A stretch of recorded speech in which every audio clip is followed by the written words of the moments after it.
Assalamu alaikum, sister. Thank you for writing to our live session tonight. And as I understand your situation, you got married and you had an arranged marriage. And it appeared to everybody on the outside like it was a loving marriage because you were so happy in the beginning. And you stated that your husband loved you too much because he told you not to have children when you wanted one. So I'm a little confused how you associate your husband loving you so much that he didn't want you to have a child. Most couples, when they love each other, they want to have children. So that confused me a little bit, and I'm not real clear on that. However, you did have a child, alhamdulillah. But throughout your pregnancy, your husband was very rude to you. And then after the baby was born, you stated that he always hurt you and there was no intimacy. And he keeps telling you to leave him so he can marry someone else. So with that said, in that scenario, sister,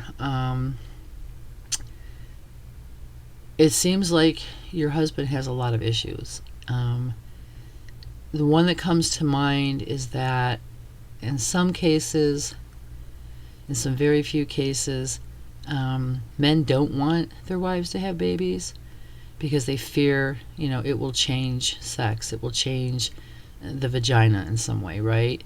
And yes, our bodies change when we have children and give birth. However, the vaginal canal is like one large muscle, right? And it's amazing how it just shrinks back to its, original size after, the baby's born and healing is done.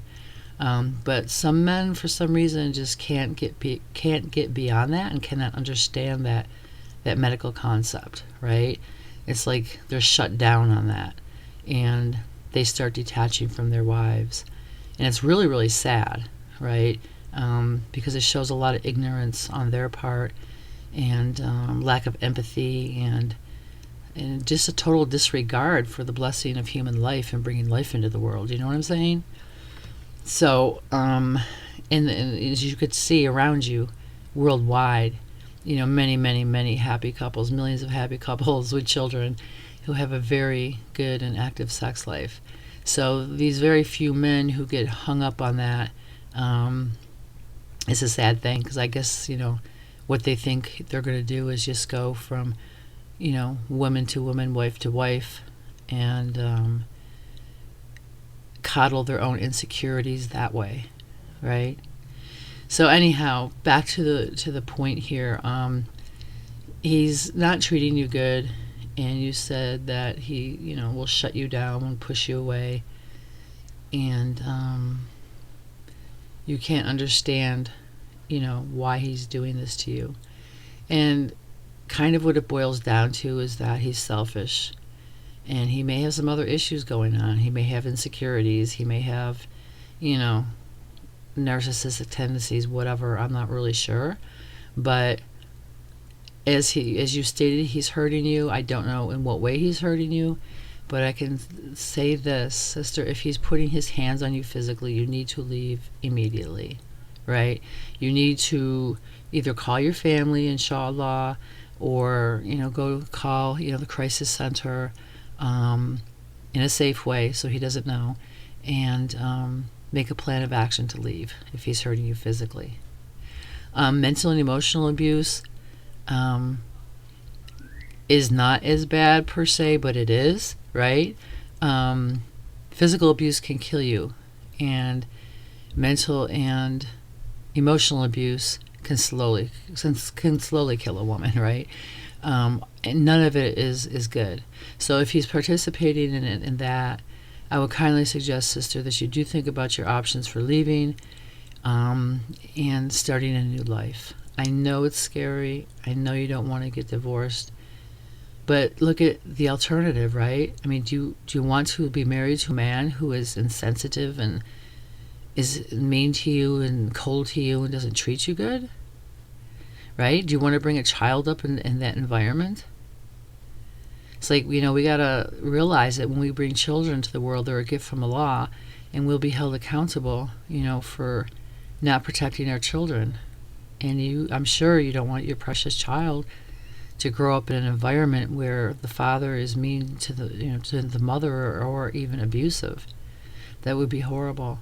So please think about what's going on in your life with him, and please, inshallah, think about, is this what you truly want for you and your child? And if abuse is going on, please arrange for a safe way out. Lastly, you stated that you feel suicidal, but then you look at your baby. Now, I'm not sure where you live, but I highly suggest, sister, that you do, contact the crisis hotline number, the suicide crisis hotline number, and just speak with them, okay, and tell them how you're feeling. I'm confident that, you're going to be okay, because you love your baby, and it's a sin to commit suicide, but you may be suffering from postpartum depression in addition to everything else that you're going through with your husband. So I highly recommend and kindly recommend that you please go for counseling in your area as soon as possible. And if you feel like things are too overwhelming, or the depression is getting too bad, or you feel you're on the edge, please do call the suicide prevention hotline. And in addition, reach out to your family and a close friend, somebody that you can trust, and please let them know how you're feeling. So in any event, sister, please do, evaluate. If he's abusing you, make a plan to leave, and pray to Allah for guidance and for direction and for mercy. And just know that if you do leave, sister, life will get better.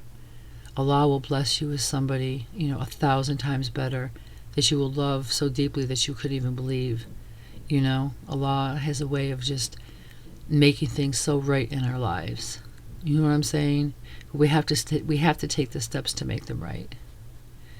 So with that said, sister, you're in my prayers, and if you need anything else, please do write us. We wish you the best.